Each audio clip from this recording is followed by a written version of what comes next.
Welcome back to The Haunted Beard, everybody. So, if you've been following along, I have been going through and reviewing the Texas Chainsaw Massacre movies.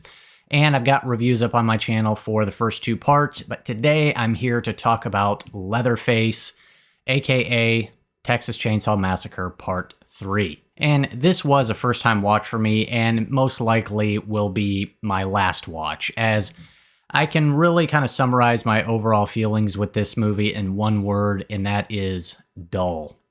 It's just a pretty dull and even a little bit boring of a movie, which is saying something for a movie that's it's like 85 minutes for it to just kind of feel dull and a little slow and a little boring. And I wasn't a huge fan of part 2, but there are definitely elements that I liked about it, and I appreciate that Tobe Hooper tried to actually do something a little bit different.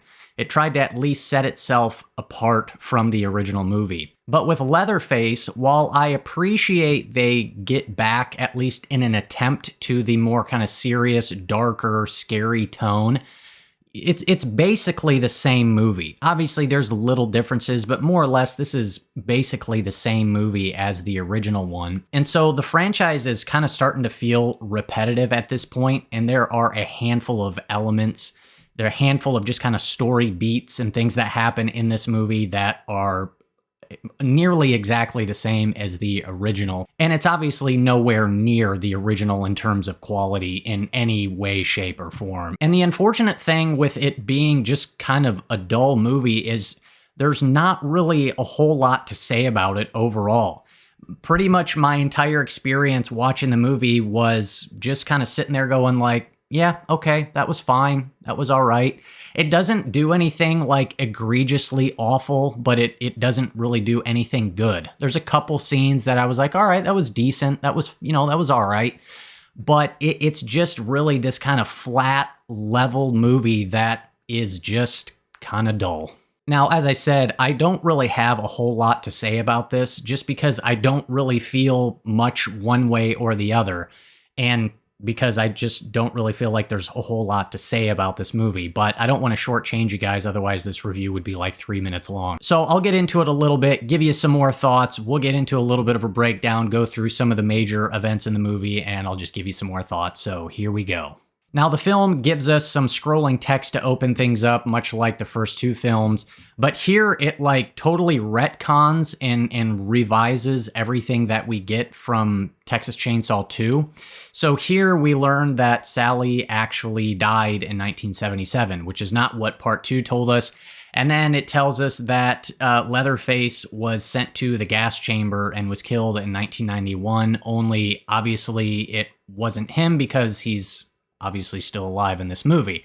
So I guess they got the wrong guy, but we've already started to see some kind of revising of the timeline and the storyline, what with Sally being dead now apparently and not just in some insane asylum, which is what part 2 said. The film opens up and we are introduced to our main characters, a couple, Brian and Michelle, and they are on a road trip from Florida out to LA as they're bringing Michelle's father, the car that they're driving, out to LA, and of course, they are now in the backwoods of Texas and they run into some scary people. So they stop at a gas station to fill up and we're introduced to a couple characters. The first guy, I don't even remember his character's name, but I just know that he is basically a ripoff from the hitchhiker character from the original film. One of the many repetitive elements that this movie does compared to the first film. And he is creeping on Michelle, just acting gross and weird and very off-putting. And then we're also introduced to Viggo Mortensen, and he kind of plays the guy who sort of saves the day and protects her. And Brian and Michelle end up escaping and getting out of there. A little ways down the road, Brian and Michelle have a breakdown and they're on the side of the road. He's fixing the tire, and wouldn't you know, Leatherface shows up. And we get, a pretty standard scene of him attacking him, trying to kill him.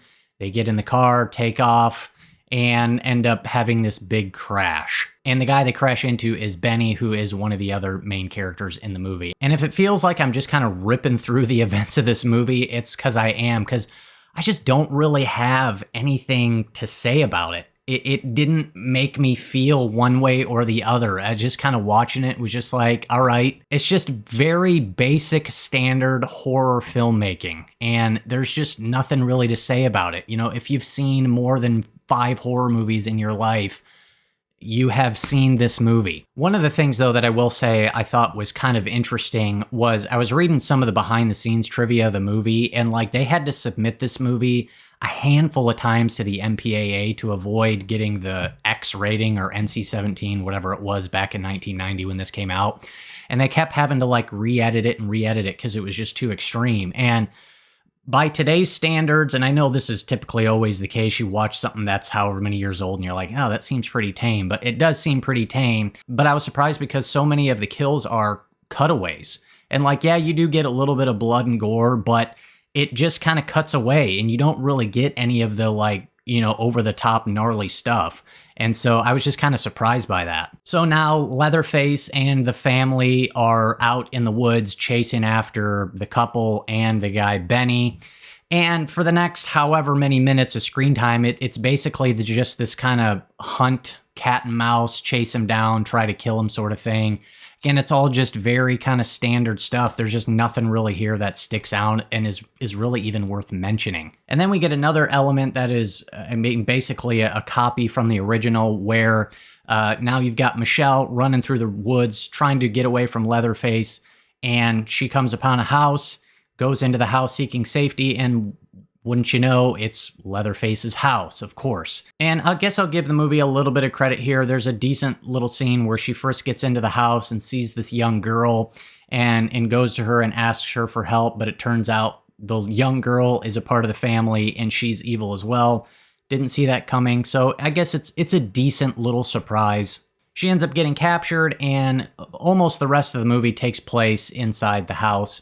And Viggo Mortensen shows back up, and surprise, surprise, of course, he's a part of Leatherface's family. And I'll give Viggo Mortensen a little bit of credit here. I think his performance is pretty good, given what he has to work with. And I know this is way before he became the Viggo Mortensen we obviously know today, but I just have to say, he is like way too good looking of a dude to be in this family, right? I mean, come on. It's just, it's a little bit unbelievable. Anyways, and they end up bringing Brian back in as he was caught in this bear trap. We thought for sure he was dead. They bring him back in. He's still alive. They hang him upside down, and they tie Michelle to a chair and set her at a table. Wouldn't you know, we're going to have another dinner scene. And for like the next 20 minutes from the time Michelle gets tied up, the movie just doesn't really do anything. It's just kind of boring. Like nothing of significance happens. You're just kind of sitting there and the family's just talking around. And wouldn't you know it, Grandpa is still there. They wheel Grandpa back out. And then we get this like really just weird, totally out of place scene where Leatherface is listening to a cassette tape player with headphones. And then we see his scene of him, I guess he's like in his bedroom or something, playing this computer game. And it's just like, what is this? Like, what does this have to do with anything? Then Viggo Mortensen gets the evil little girl to pull the little ripcord thing to trigger the sledgehammer to kill Brian. Only it's a cutaway, so another thing that we don't get to see. And then finally, something of some excitement happens when Benny finally gets to the house, and he pulls out his good old AR and just starts lighting up the place.